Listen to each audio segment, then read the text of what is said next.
We continue our knowledge sharing mission through a series of interviews with marketing leaders from all over the world, and we're happy to have Rajesh Kumar with us today. Hi, Rajesh. My name is Rajesh. I run marketing for UiPath in India and South Asia. Can you tell us about UiPath?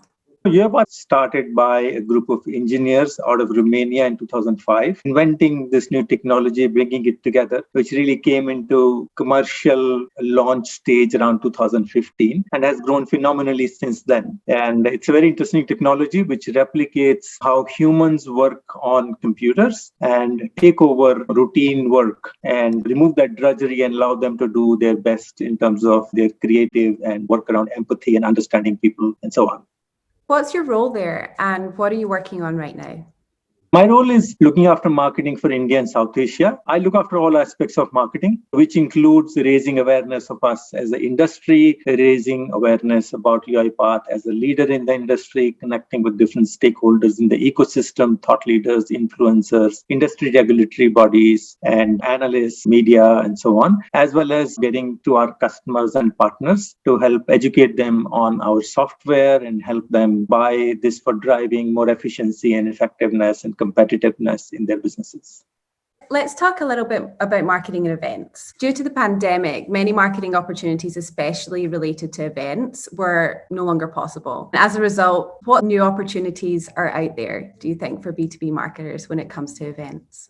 I'm still trying to find the answer to what is the best mix. I think one doesn't make it for the other. When the pandemic hit, everyone's immediate reaction was to make everything physical into digital. But what works in physical doesn't work in digital necessarily, and vice versa. I think digital has many benefits. Of course, it takes away boundaries of time in many ways and definitely geography. You could suddenly get speakers and audience across time zones, which was quite powerful. It was also convenient for people because nobody had to travel, very time efficient, no commute, and so on and so forth. But at the same time, it misses the human context. People also go to events to meet with each other, to strike a conversation, and you don't strike that kind of relationship unless there is contact and people meet each other. So I think the need for relevance of content has come center stage because it's so hard to keep people engaged when they're online. So you have to really think deeper about what content you share and how you share and how to keep people interested and engaged.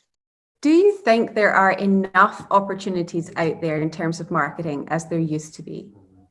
Yes, there are. And I think it's not so much a question of are there enough opportunities? Question to me is how is marketing adapting and leveraging the new situation? I think what's out there is not so much of your choosing. It's how you deal with the new reality. Of course, I think technology solutions and technology tools have grown, making so many more things possible for us to use today. And finding what's the new recipe that I think is still evolving because people jump to different formats of virtual events, but then it became too many of them and then got very hard to get and keep audience.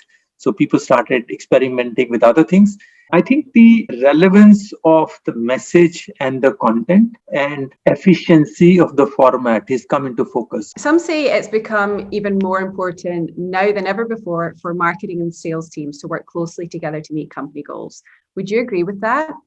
I think it was always very important for marketing and sales to work together because it just won't work any other way. What has changed even more for sales than marketing is that sales is a contact sport. There is so much of physical connection, meeting, knowing the client, being there on site and so on is involved, which is now either not possible or is very limited. So they've had to learn new skills and look at things with a new lens. I would say marketing is probably a lot more comfortable with it. So therefore, it is opening doors for newer ways of collaboration and engagement. What's one piece of career advice that you have received that has been particularly valuable to you as a marketing leader? Whatever you do, stay close to how a business touches customers, partners, and makes money. The closer you are, better you do. Keep it relevant and keep moving with the change. Thank you so much, Rajeshs. Thank you very, very much for today. It was a pleasure to speak to you. Thanks so much for having me. Really enjoyed this session.